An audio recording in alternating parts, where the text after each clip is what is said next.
Okay, now we're ready to tackle minor chords, and that's going to be very easy because a minor chord is the easiest way to learn it is based off of the major chord, and all you do to create a minor chord is drop the middle note a half step. I'll show you what I mean here. Remember, a major chord is a 1, 3, 5. Doing an interval analysis, we start with the root, whatever chord note we want to start with, and then we add a major third and then a minor third to it. And that'll get us the major chord. Now the symbol for a major chord is nothing. In other words, don't make any notation at all, or put a capital M, or write capital M-A-J for major. Here's an example. C major chord would just be the letter C. That's the most common probably, because the major is understood. Or occasionally you might see a C with a capital M superscripted above it, and that would mean C major. But I don't like that one because that capital M, sometimes it looks like a small m, or you're not sure anyway, and small m is the symbol we use for minor. So from my point of view, I just leave that off and just write C. I think that's clearer. Or if you're really worried about it, you can write C and then put superscript capital M-A-J for major. And the notes that make up, like our example chord here is C, so that would be C, E, and G. To make a minor chord from that any major chord, all you do is drop the middle note a half step. So instead of being the first, the third, and the fifth notes in the major scale, it's the first, the flatted third, and the fifth notes of the major scale. And everything else stays the same. The first and the fifth stay the same. The only thing that changes is you drop the middle note a half step. In interval analysis, that means you start with the root, and you go up a minor third, and then from there you go up a major third, which is just the opposite of what we were doing with the major. Before we went up a major third, and then we went up a minor third. But now, since we're only going up a flatted note in the middle, we're only going up 3 semitones in the middle, and to keep that fifth note the same, we have to go up 4 semitones on that 5 note, so that makes that a major third interval. So the symbol for a minor chord is the lowercase m. That's the most common one that I see. Or they might abbreviate it with lowercase m-I-N for minor, or a lot of times I'll see a negative sign, C minor. Let's see, here's an example. C minor, you could write it C with a little m above it, that would be C minor, or you might put C M-I-N. That would definitely avoid confusion, in case you couldn't tell, like I said before, if you got which M you're looking at, a lowercase or an uppercase.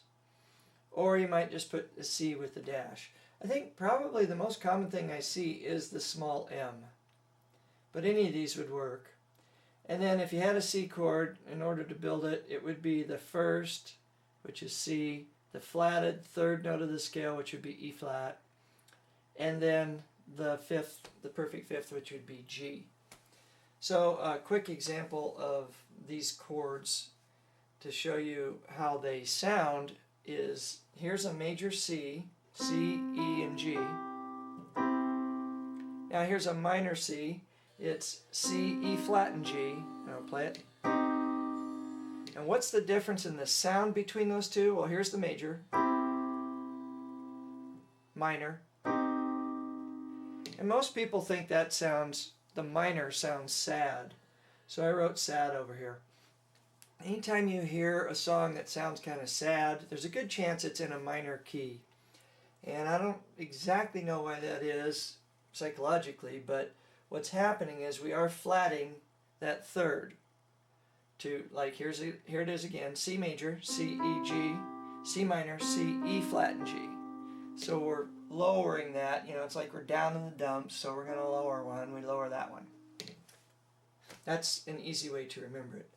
So in order to create any minor chord, all you have to do is start with the related major chord and drop that middle note a half step.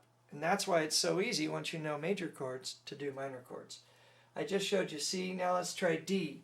D major is D, F sharp, and A. So to build the minor, we just drop the middle one a half step. That means F sharp goes to F natural, and we play F. And so D minor is D, F natural, and A. Here's what it sounds like. Then, sticking with the white notes, we'll go to E. E major is E, G sharp, and B. So the rule is drop the middle note a half step, so it goes from G sharp to G natural, and it's E, G, and B. Up to F. F major is F, A, C. So the rule is drop the middle note a half step, so A goes to A flat, and it becomes F, A flat, and C. Here's what it sounds like. The next one is G. G, B, and D is the major. So we drop the middle one, the B, a half step to B flat, and we play them, and it's G, B flat, and D. The next one is A. A major is A, C sharp, and E. We drop the middle one, the C sharp, to a C natural, play it. A, C, and E is the A minor chord. The next one is B. If we start with B major, we have B, D sharp, and F sharp. We drop the middle one, that's D sharp, a half step, it just goes to D natural, and we play B, D natural, and F sharp, and that's B minor. Now I won't go through all the flats because, again, all you do is work out the sharp and flat version of each chord and just drop the middle note a half step. I'll give you one example. Say we went through, we wanted to figure out D flat minor. Okay, we'd play D flat, which is D flat, F, and A flat, and then we drop the middle note, which was F, a half step, so it would be F flat, technically, and the notes you would look at and say, oh, he's playing a D, an E, and a D flat, an E, and an A flat. But really what we did was we flatted the F from D flat to make a D flat minor. And so on. So those flat minors, just take the middle note and drop it a half step. Here's E flat, G in the middle, we drop it to G flat, and it sounds like this. And that's E flat minor. B flat minor comes up quite a bit, so let's do B flat. Here it is, B flat, D, and F. So we drop that middle note from D to D flat. We play B flat, D flat, and F. So, again, with what you know about major, making every single minor chord is very easy. And once you can do that, you've now come a long way toward figuring out the bulk of most songs. So what we'll do next